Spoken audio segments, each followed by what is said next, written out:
This segment of the Chopin podcast is brought to you by the Chopin Foundation of the United States, presenters of the National Chopin Competition in Miami, Florida, January 2025.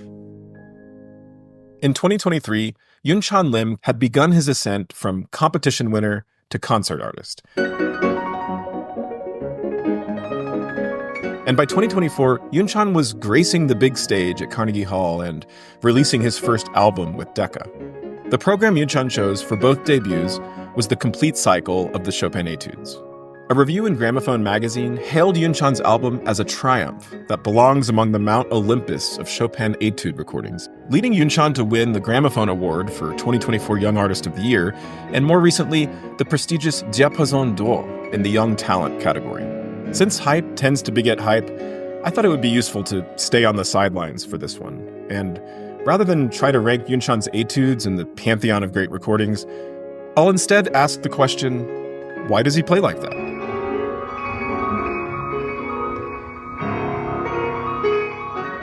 In 2023, the teenage Korean pianist curated an Apple Music playlist he called The Golden Age of Piano, the first track of which features an almost 100-year-old recording of Chopin's Black Key Etude performed by Polish pianist Ignaz Friedman.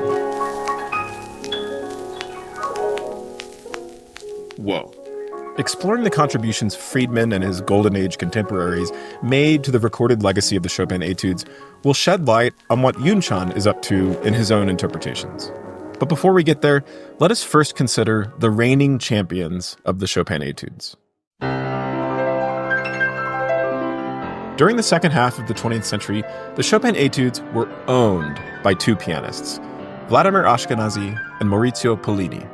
Indeed, the pair arguably shared the throne as the most dominant recording artists of the entire standard piano literature during the flourishing of the record industry, from the heyday of LPs in the 1970s to the CD boom of the 1990s. Ashkenazy and Pollini first made their marks with Chopin, winning silver and gold respectively in the 1955 and 1960 Warsaw competitions. Although coming out of different traditions and acquiring their own unique artistic identities, Ashkenazy and Pollini together represented the new modern sound of the concert pianist. Both belonged to a larger post-war zeitgeist, favoring objectivity in interpretations of classical works that sought to realize the definite contours of pieces like the Chopin Etudes, articulating their dramatic character with an unprecedented crystalline power.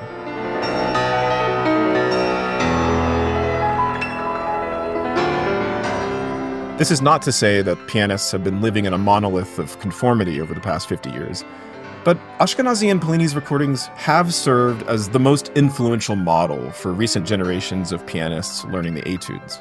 After all, it's still hard to find better recordings of the Warhorse Opus 10 No. 1 than theirs. If there is a successor among the new generation of C major etudes, it might be found in Seongjin Cho's radiant performance of the piece from the 2015 Chopin Competition.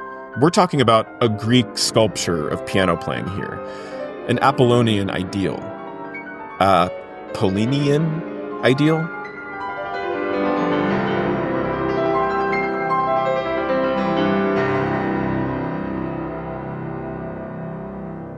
But in this age of YouTube and music streaming, a new kind of pianist has emerged, one raised with the full recorded legacy of the piano at their fingertips, who stumbles on some of the gems of the earlier recording era and becomes a 20-year-old going on 150.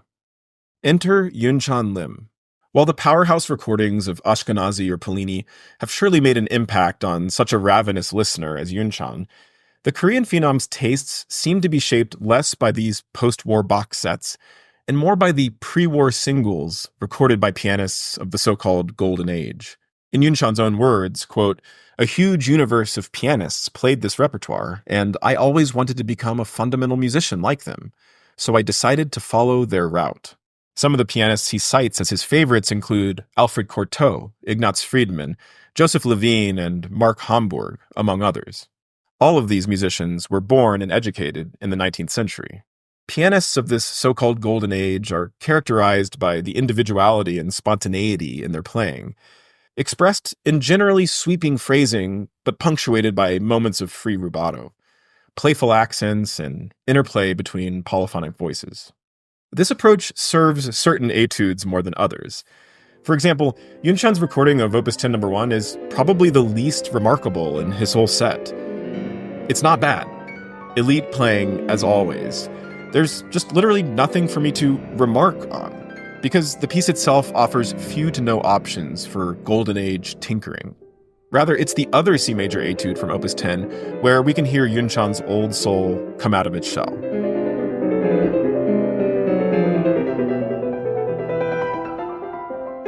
In a pivotal moment towards the end of the piece, the music gets caught in midair while continuing to chatter away. And I want you to listen to how Ignaz Friedman takes this opportunity to straight up ring a bell with his left hand, turning his pinky into a mallet and striking the middle C far louder than the rest of the texture.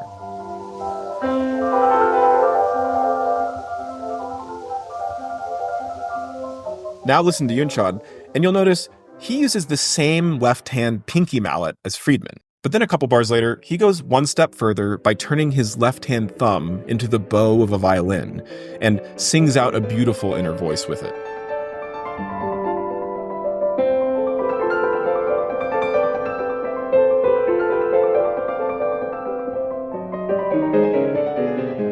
For the record, Pollini and Ashkenazy simply revel in the lightness of the music in this spot, driven by a larger unified character with no need for intrusive pedal tones and alto lines. Here's Pollini.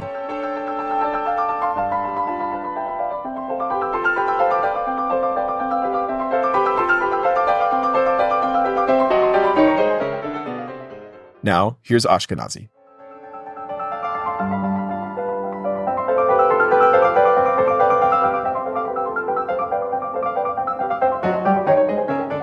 Turning now to the recording at the top of Yunchan's Golden Age playlist, we have Friedman playing the Chopin Black Key Etude. And I want to jump straight to the most incredible moment of Friedman's whole performance. One that will inspire double and triple takes from anyone who knows how this piece is supposed to go. Just like in Opus 10 No. 7, the recap of the Black Key Etude Opus 10 No. 5 arrives at a dance in the high treble before transitioning to the coda. And just when Friedman gets there, he suddenly suspends the flow of time.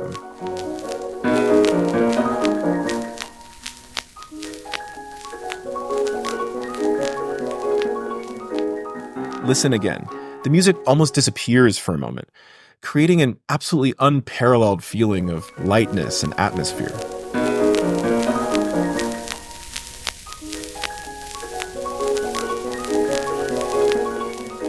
Yunchan gives a nod to this gesture without going nearly as far as Friedman.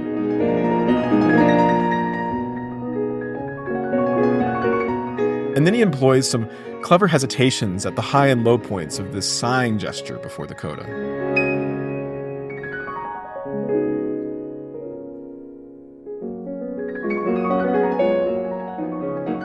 Now, Friedman takes the liberty of climbing up an octave and glissing his way back down the black keys to prepare for the coda.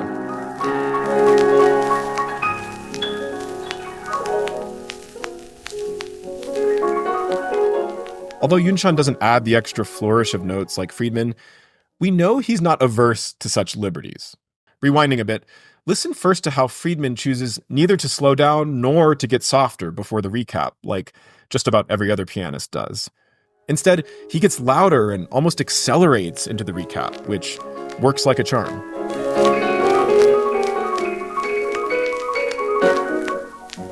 Interestingly, Yunchan decides to play it safe for his Decca recording in this spot, applying the conventional diminuendo and decrescendo.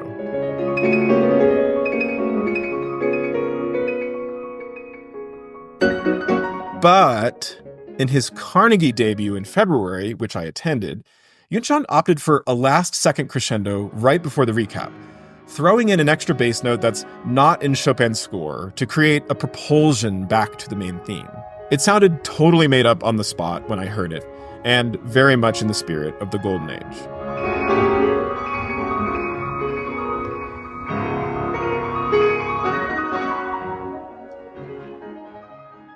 In the other G-flat study, the so-called Butterfly Etude, Opus 25 No. 9, we hear yet another direct nod to Friedman from Yunchan. Yet again, in that parallel moment of suspense just before the coda, Friedman interprets Chopin's marking of appassionato extremely liberally, choosing to pause time at the peak of the phrase.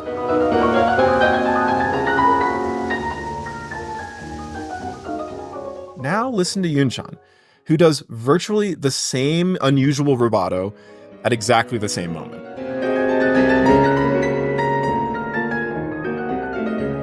Then, as we arrive at the coda, Yunchan rings the D-flat pedal tone marked in Chopin's score a bit louder than most pianists do. But then 4 bars later, he rings it again, even though Chopin didn't ask him to. Who else would cross the line like this and deviate from Chopin's sacred score? Well, here's Friedman.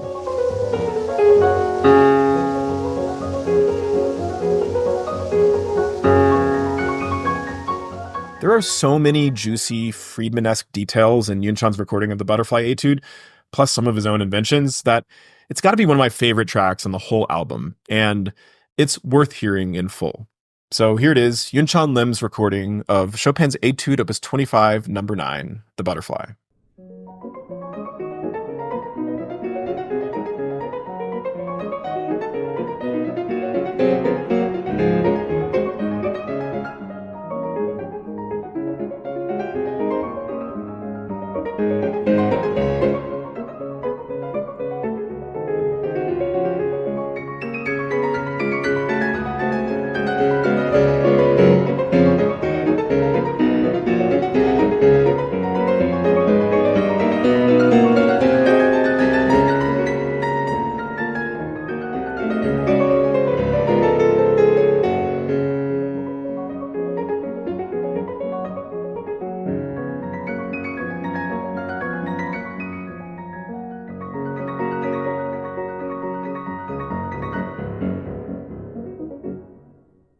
But it's not only Friedman who Yunchan draws inspiration from. It's like Yunchan is visiting a vintage clothing store and trying on retro outfits made by different Golden Age artists. One of them is Russian-British pianist Mark Hamburg, born only 6 years after Chopin's death, and who was a pupil of Anton Rubinstein.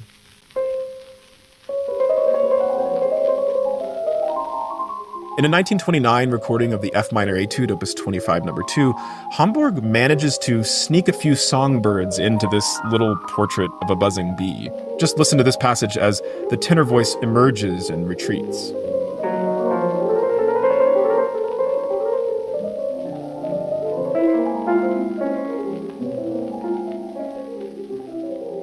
While Yunchan doesn't highlight the same voices as Hamburg, he is similarly inspired to call on the tenor voice, who sings a brief lament before the final cadence.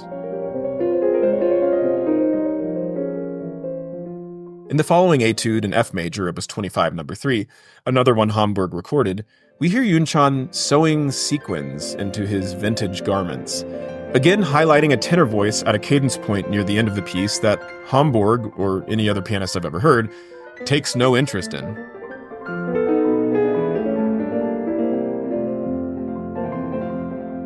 So far, Yunchan's inner voices have been playing a kind of structural role, almost like an usher who suddenly appears to usher the music to its cadence point. But sometimes Yunchan is more Hamburgian in the almost random appearance of some of these voices. For example, in the development of the other F major etude, Opus 10, number 8, a songbird suddenly appears in Yunchan's right-hand thumb before quickly flying away and never returning.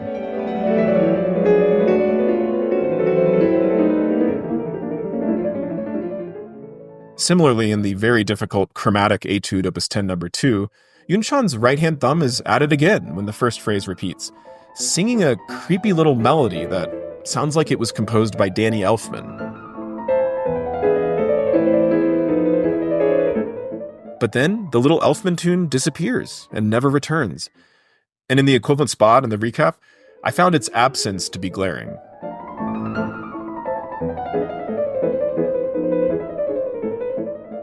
It's worth pointing out that this inner voice belongs to accompanying chords played in the same hand as the chromatic scale, so it was probably never meant to be sung out.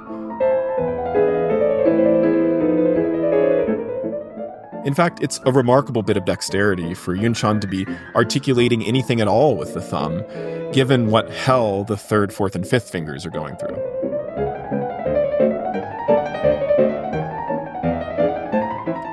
But Yunchan is actually not the first pianist to play with the voicings of those right-hand chords. While I can't prove it, it's possible Yunchan has come across 20th century pianist Vitaly Margulis's absolutely haunting recording of Opus 10 No. 2, where those creepy right-hand voices are given a lead role throughout the performance. The result is a morbid little Tim Burton film that is worth hearing in full. So here is Vitaly Margulis playing Chopin's Etude in A minor, Opus 10 No. 2.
In the so-called wrong note etude in E minor, Opus 25 No. 5, Yunchan is again at the peak of his powers.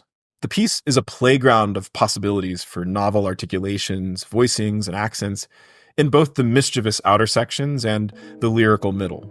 Just listen to how Yunchan revels in the entrance of the first sustained note of the piece.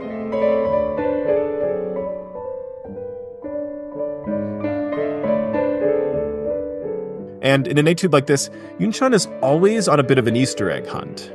Sure enough, a few bars later, he finds a lonely tenor theme in the left-hand thumb, which begins to sing before quickly realizing it's not really his turn.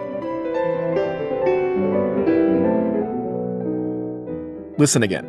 It's as if an NPC in a video game has briefly become self-aware before the light bulb turns off and it switches back into its background role.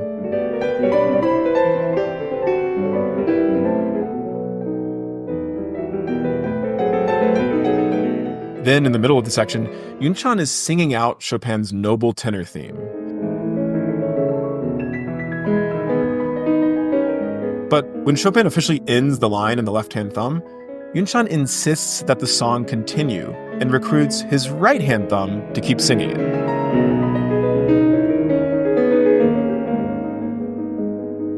While Yunchan relishes these playful details and occasional breathtaking suspensions of time, in other etudes, his sweeping phrasing succumbs to a need for speed. The etude in C-sharp minor, Opus 10 No. 4, is one of the ones where I think speed actually works. It's a torrential presto, after all, and I remember his performance of this at Carnegie being absolutely hair-raising and really standing out among the pack. Of course, speed itself has acquired a kind of aesthetic appeal in certain etudes, especially Opus 10 No. 4. I'm thinking in particular of that infamous Sviatoslav Richter recording that has thrilled and perplexed listeners for its breakneck tempo.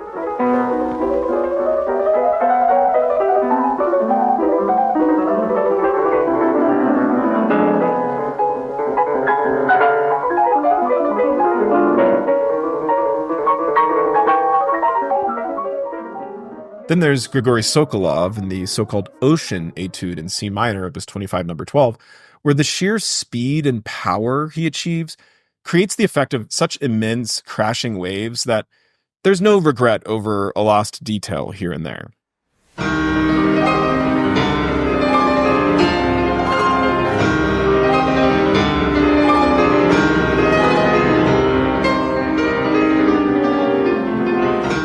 Yunchan's ocean moves a hair slower than Sokolov's, and he manages to find an opportunity to surf across an inner voice amid all the tumult.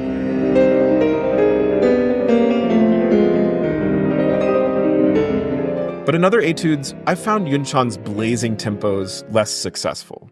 In the Winterwind Etude in A minor, Opus 25, number 11, Yunchan takes such a record-setting tempo that we lose something of the intervallic interplay that gives the storm its bluster.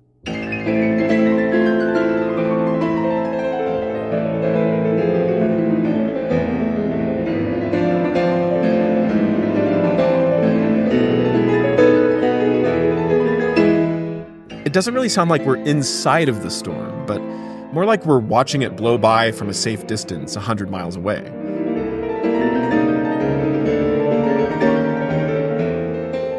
I admit, that's pretty cool too, but nevertheless, something is lost when we're stuck on the outside looking in.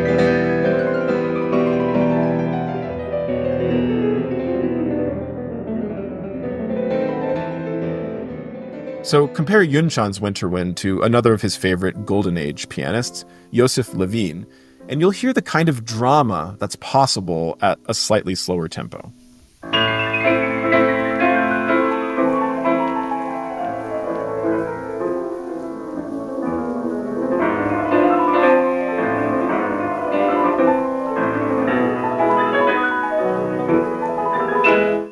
In another very wintry piece, the Etude in Thirds, Opus 25, number 6 in G-sharp minor, I was disappointed that Yunchan chose not to focus on the alluring left-hand line.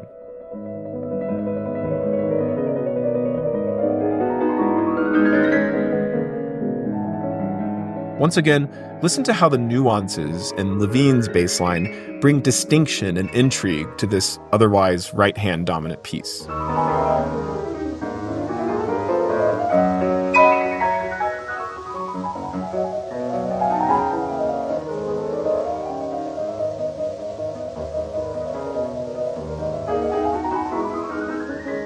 Given Yunchan's technical wizardry and innate musicality, he does run the risk at times of turning on the autopilot and playing with more generic expression. For example, in the revolutionary Etude Opus 10 number 12 in C minor, he misses the mark a bit when he plays arguably the most important moment of the whole piece with a kind of generic drama.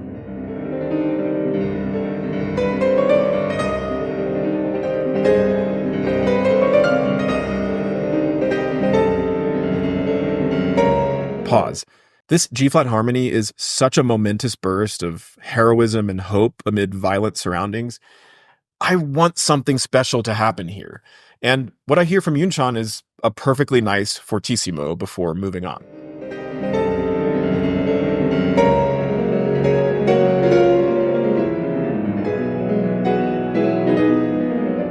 And I don't think I'm being too picky, because we've seen Yunchan do a number of special things at similarly crucial moments in other etudes. For comparison, listen to how Ashkenazy's left hand sounds almost surprised by the audacious harmony change and has to take a second to recover.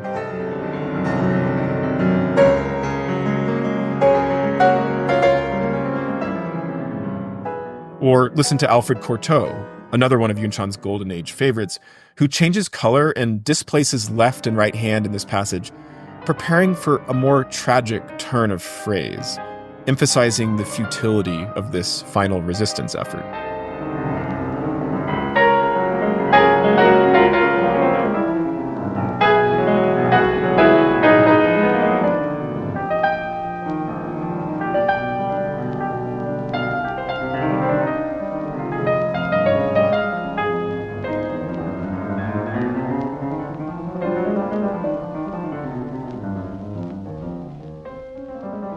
But at the end of the day, of course, these are all matters of interpretation.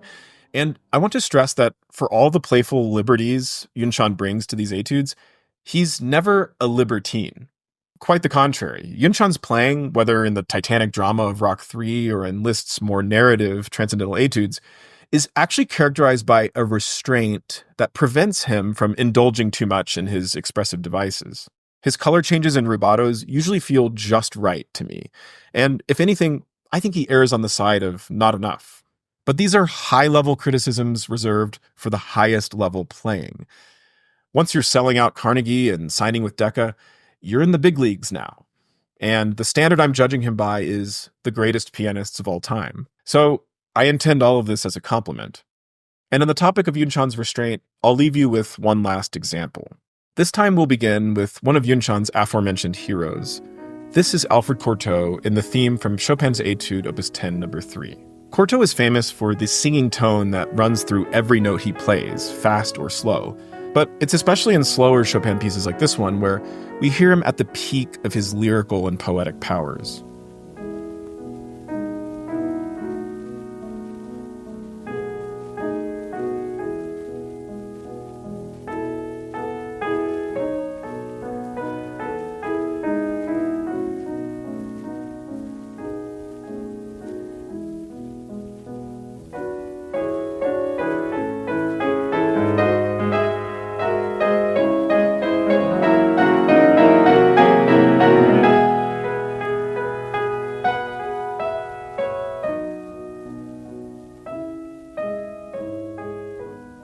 Cortot's rhythmic hesitations might be bothersome to listeners who require a steady pulse, but here I believe they're meant to imitate the kind of choked-up stammering of someone on the verge of tears. In Yunchan's Opus 10, number 3, you'll immediately notice that he balances the dynamics of the melody more closely with the accompaniment compared to Cortot.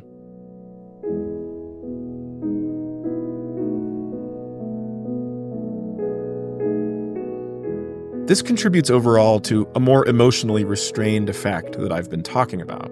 Yunchan's eyes are moist here, but he's in control of himself. Maybe tearing up a little bit, but never sobbing.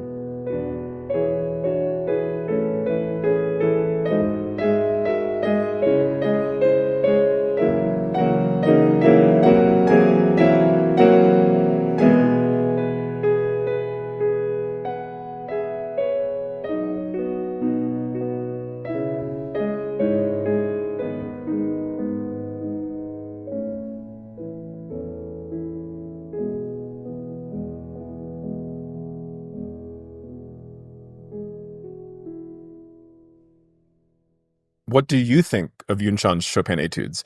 Do you gravitate more towards the Golden Age pianists I've highlighted throughout this video, or do you prefer a more modern approach? Let me know in the comments, and by all means, tell me what details I missed, and what Chopin recordings you adore, and why. And if you like what I do, consider supporting my Patreon, where I've been posting extended interviews with Garrick Olson and some of the other guests who've appeared in this series. The next episode of the Chopin podcast is a special release dedicated to what some are calling Chopin's New York Waltz. The episode features a virtual roundtable of the world's leading Chopin scholars, Alan Walker, Jeffrey Kahlberg, and John Rink. Each will provide in-depth analysis and commentary on different aspects of the recently discovered manuscript in Chopin's hand, broaching some of the questions that continue to revolve around this new waltz. Stay tuned.